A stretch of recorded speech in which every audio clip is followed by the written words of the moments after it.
Hi children, this is Akhilesh sir with a new video of science, chapter number 7, Conservation of Plants and Animals. In this video, we will understand about conservation of forest and wildlife. To protect our flora and fauna and their habitats, protected areas called wildlife sanctuaries, national parks, and biosphere reserves have been earmarked. Plantation, cultivation, grazing, felling trees, hunting, and poaching are prohibited there.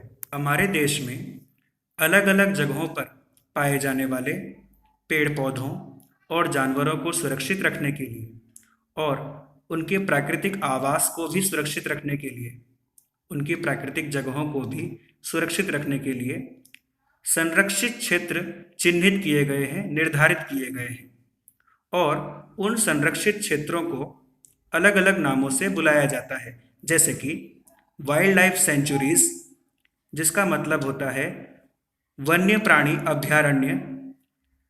दूसरा है national park. National park का हिंदी में मतलब होता है राष्ट्रीय उद्यान। और तीसरा है बायोस्फीयर रिजर्व, मतलब जैव आरक्षित क्षेत्र। ऐसे संरक्षित क्षेत्रों को चिन्हित किया गया है हमारे देश में। इनके अंदर प्लांटेशन यानी कि पेड़ पौधे लगाना, कल्टीवेशन यानी कि खेती करना, पशुओं को घास चरने देना यानी कि ग्रेजिंग, पेड़ों को काटना गिराना यानी कि फेलिंग ट्रीज, और शिकार करना, गैर कानूनी तरीके से जानवरों का शिकार करना, ये सारी गतिविधियां वहां पर मना होती हैं। Wild life sanctuaries, national parks, biosphere reserves etc. are protected areas for conservation of plants and animals present in that area.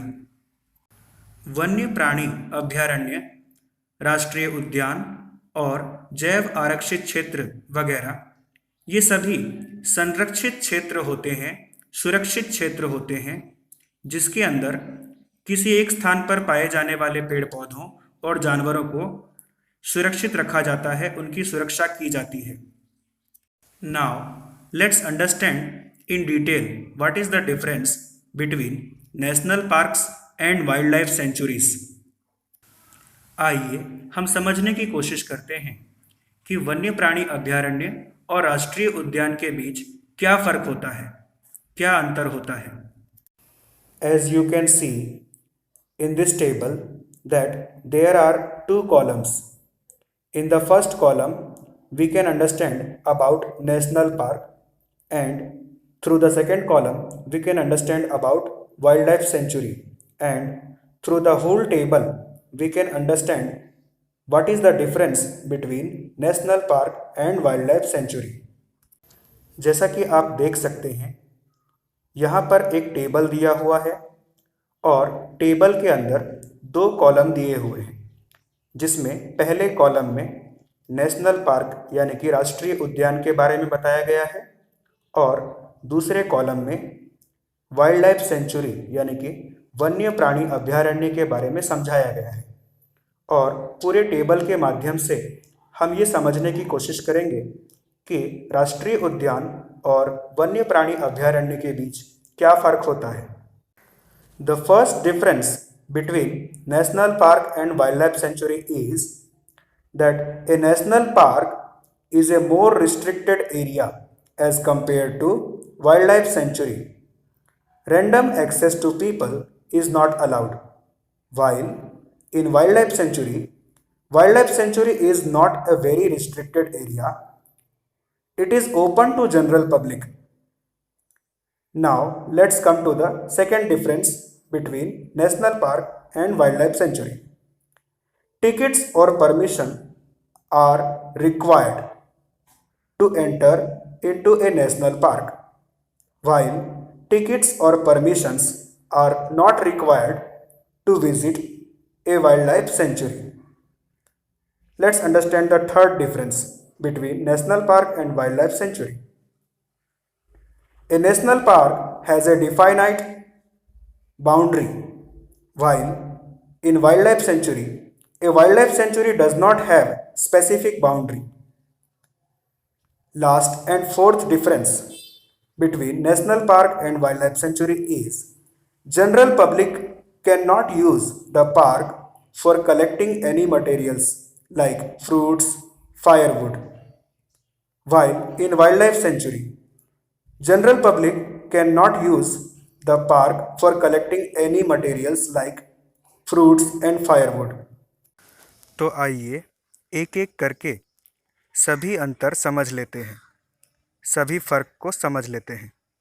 पहला अंतर, राष्ट्रीय उद्यान ज़्यादा पाबंदियों वाला क्षेत्र होता है, या आप ऐसा भी कह सकते हैं कि राष्ट्रीय उद्यान एक प्रतिबंधित क्षेत्र होता है। राष्ट्रीय उद्यान में वन्य प्राणी अभयारण्य की तुलना में कुछ ज़्यादा ही पाबंदियाँ होती हैं, जैसे कि वहाँ सामान्य लोगों का घूमना फिरना मना होता है। राष्ट्रीय उद्यान के अंदर सामान्य लोग घूम फिर नहीं सकते हैं या टहल नहीं सकते हैं, जबकि वन्य प्राणी अभयारण्य में ऐसा नहीं होता। वन्य प्राणी अभयारण्य में इतनी पाबंदियां नहीं होती हैं। वहाँ पर सामान्य लोग आराम से घूम फिर सकते हैं और टहल सकते हैं। दूसरा फर्क, राष्ट्रीय उद्यान में अंदर जाने के लिए परमिशन लेनी पड़ती है, अनुमति लेनी पड़ती है या फिर टिकट लेना पड़ता है, जबकि वन्य प्राणी अभयारण्य में अंदर जाने के लिए कोई भी तरह की अनुमति या टिकट नहीं लेनी पड़ती है। तीसरा फर्क, राष्ट्रीय उद्यान की सीमाएं निर्धारित होती हैं, उसकी बाउंड्री बनी हुई होती है, जबकि वन्य प्राणी अभयारण्य में कोई भी तरह की सीमाएं निर्धारित नहीं होती हैं। अब चौथा और आखिरी फ़र्क, दरअसल चौथे नंबर का फ़र्क जो आप देख रहे हैं वो फ़र्क नहीं है, समानता है। राष्ट्रीय उद्यान और वन्य प्राणी अभयारण्य के बीच एक समानता है, लेकिन फिर भी आइए उसे समझ लेते हैं। राष्ट्रीय उद्यान में से किसी भी तरह की चीज़ वस्तुएं जैसे कि फल, फूल या जलाने वाली लकड़ियों को अपने साथ उठाकर या चोरी करके नहीं ले जाया जा सकता है। इसी तरह वन्य प्राणी अभयारण्य में से भी हम किसी भी तरह की चीज़ वस्तुएं जैसे कि फल, फूल या जलाने वाली लकड़ियों को चुरा कर बाहर लेकर नहीं आ सकते हैं।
Now let us understand about biosphere reserves.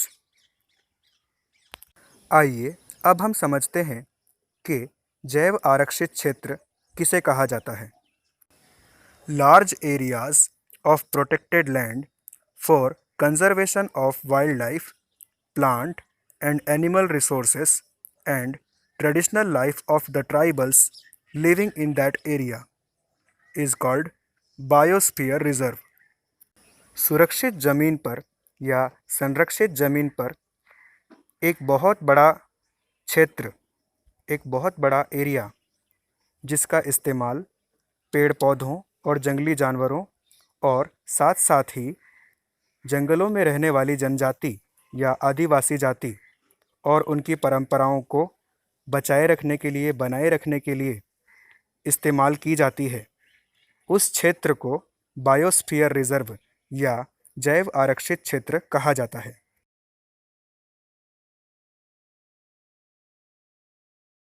ये देखिए, जैसा कि आप इस पिक्चर में देख सकते हैं, ये पिक्चर पचमढ़ी बायोस्फीयर रिजर्व की है,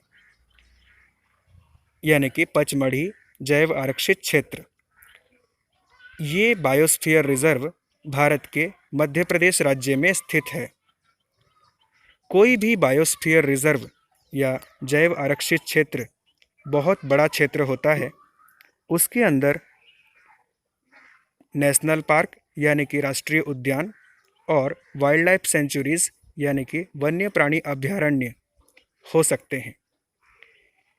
बायोस्फीयर रिजर्व इतने बड़े होते हैं कि उसके अंदर पेड़ पौधों और जानवरों की रक्षा तो होती ही है, साथ साथ में उस जैव आरक्षित क्षेत्र में रहने वाले आदिवासी जाति या जनजाति जो जंगलों में रहती है, उनकी भी सुरक्षा की जाती है, उनकी परंपराओं की सुरक्षा भी की जाती है। Pachmarhi biosphere reserve consists of one national park named Satpura and two wildlife sanctuaries named बोरी एंड पचमढ़ी।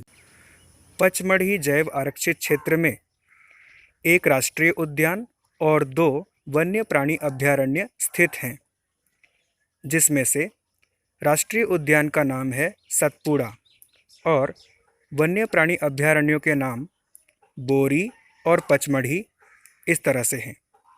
व्यूअर्स, अगर आपको वीडियो पसंद आया हो तो इसे लाइक करें और हमारे चैनल को सब्सक्राइब करें।